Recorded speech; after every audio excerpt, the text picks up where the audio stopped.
I knew something was wrong the moment I stepped outside and saw a brand new wall towering way too close to my fence.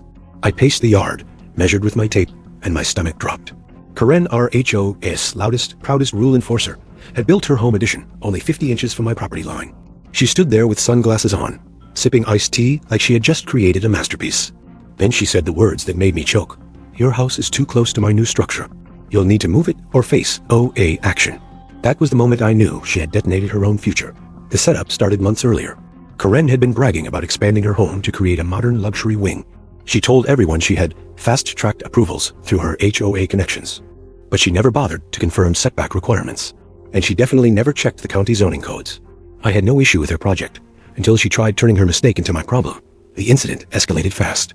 I received a violation notice claiming my house violated community spacing standards. My house built 20 years before the HOA even existed. They demanded I voluntarily adjust the structure, basically move my entire home within 60 days. Then Karen sent me a text saying, "If you don't comply, we'll escalate legally." She had just threatened me with laws she didn't understand. And that was her downfall. My reaction was pure controlled fury.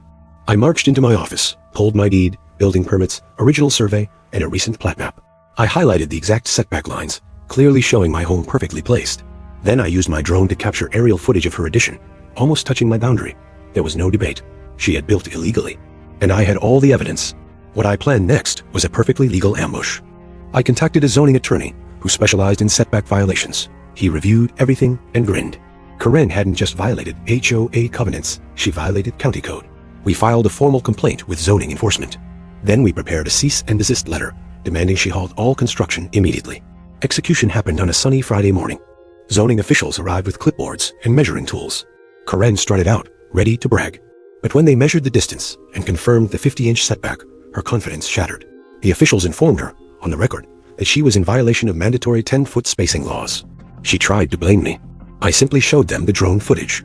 They issued a stop work order and a notice of violation right there in her driveway. Consequences hit her like a wrecking ball.